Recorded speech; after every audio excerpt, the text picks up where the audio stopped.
नमस्कार दोस्तों, इस चैनल में हम स्टेनोग्राफी हिंदी से संबंधित विषय वस्तु पर चर्चा करेंगे। आप इस चैनल पर नए हैं तो सबसे पहले इस चैनल को सब्सक्राइब कर लें, साथ ही न्यू वीडियोस के लिए बेल आइकन को प्रेस करना ना भूलें। आइए हम शुरू करते हैं आज का वीडियो।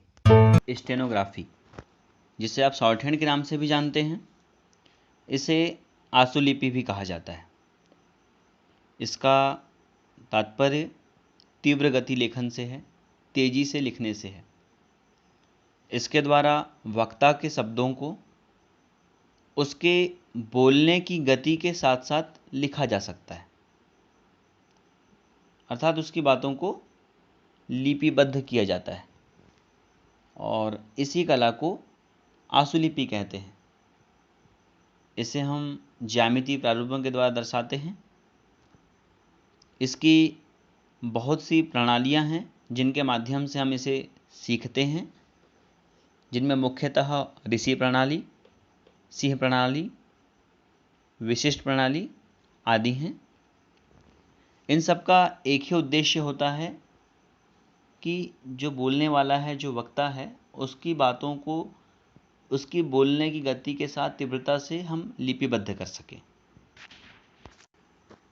स्टेनोग्राफी एक लिपि है, न कि भाषा, क्योंकि भाषा को बोला, पढ़ा व लिखा जाता है, किंतु आशुलिपि को केवल लिखकर पढ़ा जाता है, इसलिए ये एक लिपि है।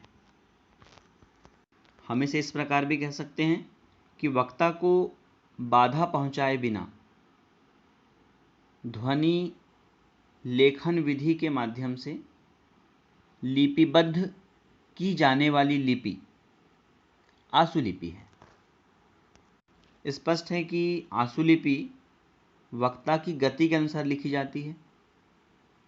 इसको हम विभिन्न चिन्हों, संकेतों व संक्षिप्तीकरण के माध्यम से लिपिबद्ध करते हैं।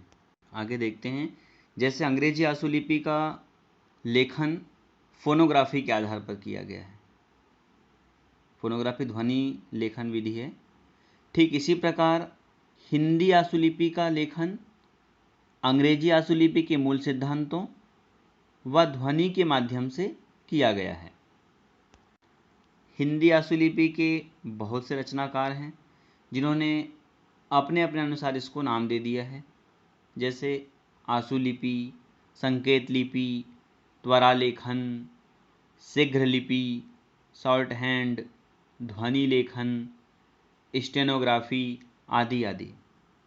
इन सभी नामों का एक ही अर्थ निकलता है कि वक्ता को बाधा पहुंचाए बिना अधिकतम गति से डिक्टेशन को लिखना और उसको उसकी सुविधा वाली भाषा, यानी संबंधित भाषा में जिस भाषा की लिपि है उसमें उसको परिवर्तित कर देना, लिप्यांतित कर देना, अनुवाद कर देना या ट्रांसलेट कर देना, जैसा भी आप समझे। जैसे अगर हिंदी की आशुलिपि है तो आप उसको हिंदी में परिवर्तित कर देंगे, अंग्रेजी की आशुलिपि उसको अंग्रेजी में परिवर्तित कर देंगे। इसके आधार व सहभाषा से संबंध देख सकते हैं कि प्रत्येक आशुलिपि की अपनी एक मूल भाषा होती है। जैसे हिंदी आशुलिपि की हिंदी भाषा, अंग्रेजी आशुलिपि की अंग्रेजी भाषा। इसी प्रकार हम देख सकते हैं कि प्रत्येक भाषा की अपनी एक मूल लिपि होती है, जिसके माध्यम से उस भाषा को बोलने वाले लोग अपने विचारों को लिखते हैं, लिपिबद्ध करते हैं और अपना अभिप्राय पूरा करते हैं। कह सकते हैं कि भाषा व लिपि दो अलग अलग चीज़ें हैं, दोनों में अंतर है। कैसे?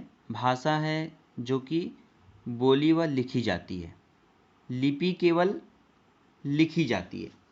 लिपि के माध्यम से भाषा को हम स्थायित्व प्रदान करते हैं। वैसे प्रत्येक भाषा की एक मूल लिपि होती है। जैसे संस्कृत, मराठी, हिंदी आदि की मूल लिपि क्या है? देवनागरी लिपि। पंजाबी की गुरुमुखी, उर्दू की अरबी, अंग्रेजी की रोमन आदि। ठीक है। आपको यह वीडियो पसंद आया हो तो कृपया इसे सब्सक्राइब कर लें, अपने दोस्तों के साथ अधिक से अधिक शेयर करें। जय हिंद।